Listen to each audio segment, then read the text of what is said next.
And welcome back to another episode of the Goldbar Podcast. I'm your host, Juan Carlos Baronecci, and on today's show, we have a very special guest. And I know I always say that, but this time I really mean it. Scott Bautista of the Bautista Twins real estate team. He's based out of Seattle. Sold $250 million worth of real estate last year alone. Man, that is too much real estate. Scott, how you doing? I'm doing great. Thank you. Thank you for having me. Super excited to be on this podcast with you. We've been friends for a while now. We're both at the same company. And the first thing that caught my eye when I first came across your Instagram, this was like before we even started talking and before you joined our company as well, was that your brand was just so on point. Like everything you were doing was so memorable, whether it was like the way you wore these three-piece suits, the cars, the luxury properties. It was almost like you custom tailored your entire brand so that people knew exactly who you were as soon as you stepped onto the scene. So let's talk about that. Let's talk about your brand. Let's talk about how you came up with it. And let's talk about where you want to take it.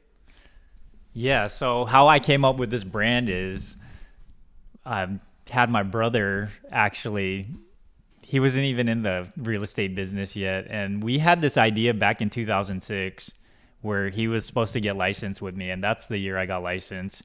We took the classes together and everything. But he decided not to go through with it. No kidding. Yeah, he decided not to go through with it. And 10 years later, fast forward, he got burnt out in the car business. And I was like, Sean, you should have joined me 10 years ago. And we started to build the brand Bautista Twins in 2016. Now, when designing the brand, did you guys get together one day, like over lunch, and like, hey, like I want our brand to look like this. I want everyone to have like an outside perspective of like when they see our content, they're gonna think this, or was it just something that happened naturally? No, we did plan this whole thing.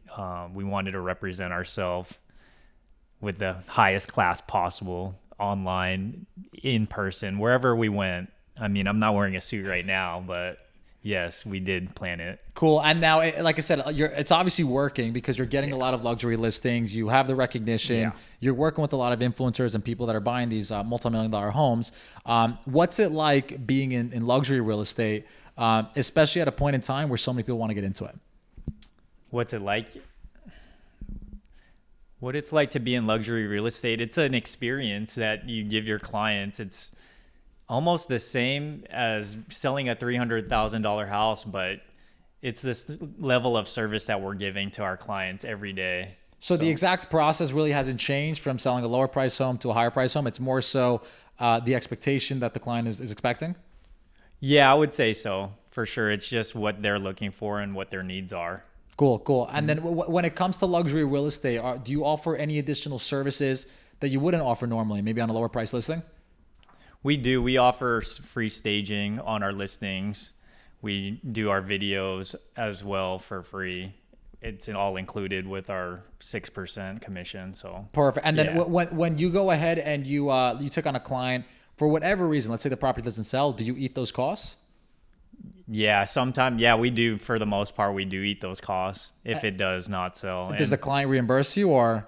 No, they don't. We have to eat it up. Wow, so that's just like the cost of doing business. Yeah, it is. That's crazy. Exactly. So what would be your advice for someone that wants to get started but can't offer those services out of pocket just because purely they don't have the money?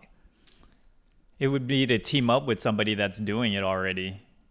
Reach out, and that's how I learned when I was...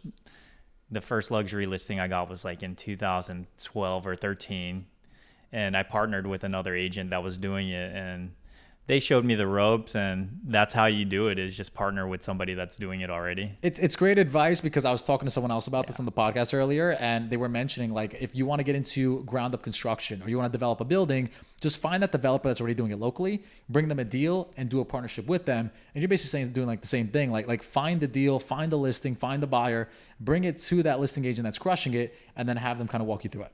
Exactly. Cool. And are you currently doing that with your team? Because how big is your team at the moment?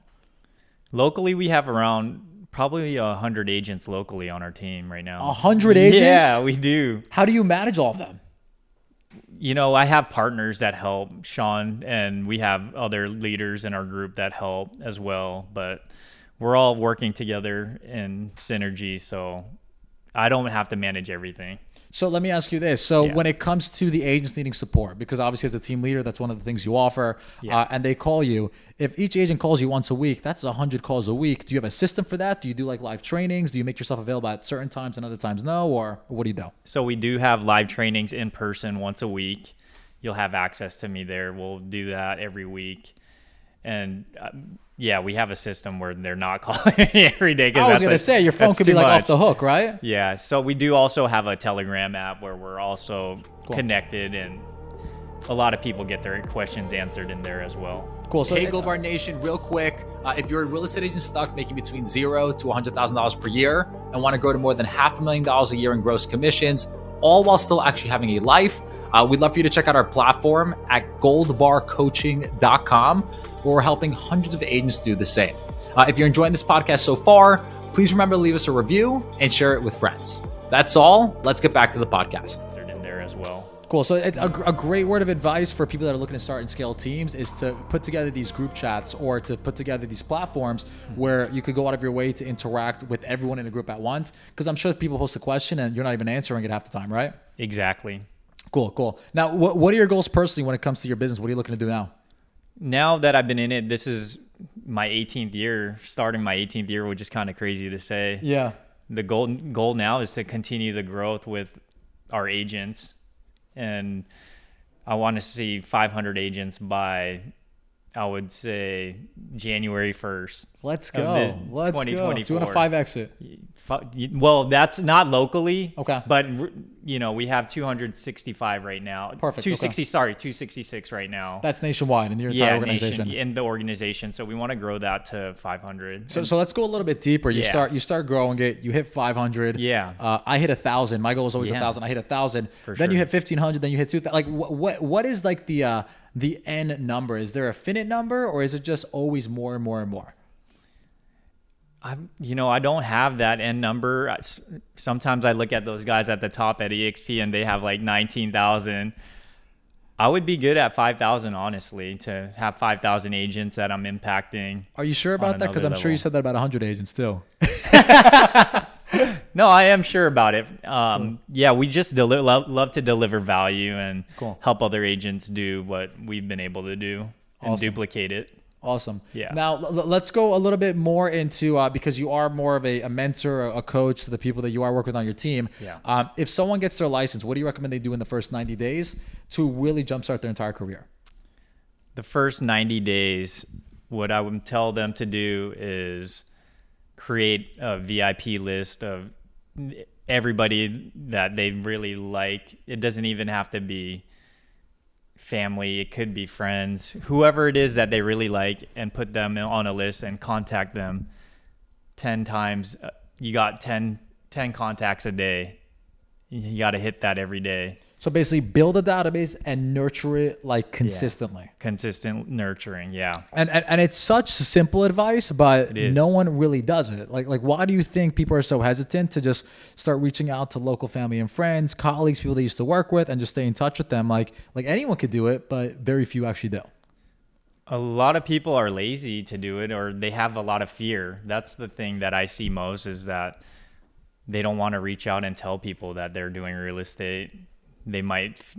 I see a lot of agents are like, how do you do it? You just build relationship, but people are scared to even do that. It's funny because I interview a lot of top producers and team leaders as yourself. And for them, it's like nature. It's like it's just built into their routine. They don't think about it. They just go out there and like today I got 15 conversations in and I had 7 leads added to my database and just another day at the office. Mm-hmm. Whereas a new agent is overthinking the entire process. They have this fear of rejection, all of these things. So I think that's gold in the sense that like you have to work on yourself and have the right mindset first to do this actual business at a high level before you could actually go out there and execute. Did you ever get like mindset training, or do you think that came from like your previous like career? Like how do you think you came into this to develop to where you're at the moment? Yeah, mindset training, a lot of books. I read a lot. They're one of my favorites, Infinite Possibilities. Okay. Have you read that one yet? I haven't read it, no. That one changed my life and my mindset on just more abundance mindset, and there's nothing impossible that you can do in this lifetime. So once I started getting into that spiritual deep dive, then I started to learn that everything on the outside is created on the inside. On the inside. And I'm a big firm believer that as long as you believe something's possible and you start doing the action that's necessary, you're going to get some sort of feedback or result. And then based on that feedback or result, you could change your action all over again, just like doing this feedback loop, reiterating over and over again till you actually get to that end goal. But I think people set such large goals, they start doing the work, they realize how much work it actually takes, and then they give up. So I think having the right expectation, especially as an agent, hey, you're going to have to be dialing 1,000 calls a month if you want to get to where you're at the moment, you know? Exactly. Yeah. Cool. What do you call it? Anything that you would do differently if you were starting from scratch all over again? Yeah, definitely. I would team up with a better company. Okay. Yeah, that's what so I the would have brokerage done. matters that you're on. I feel like, yeah, since I started in 2006, if EXP was there in 2006, I would have started I think it was at 2008. EXP. You just missed it. It was 2009. 2009. Yeah, there you go. 9. Okay.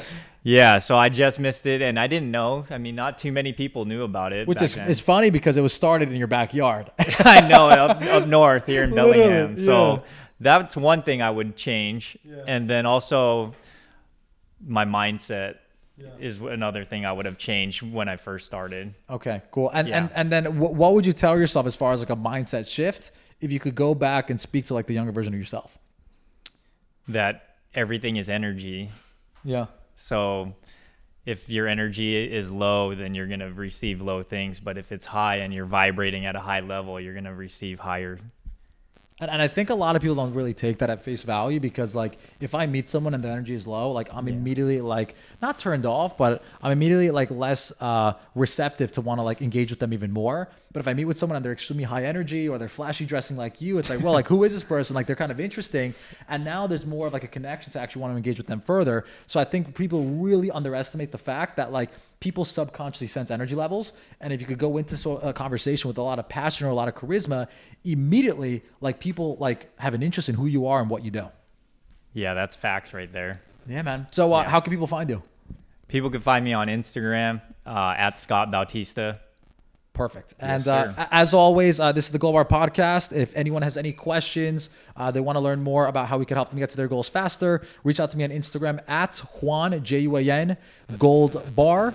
And remember, at Goldbar, we're looking to help agents build systems to not just scale their business, but essentially scale out of production one day. The same way that Scott's built his massively successful team, we're looking to teach you exactly how to do the same thing through implementing leverage, staffing, and systems. And that is pretty much it. Have a great day and subscribe to our YouTube channel. Thank you. Boom.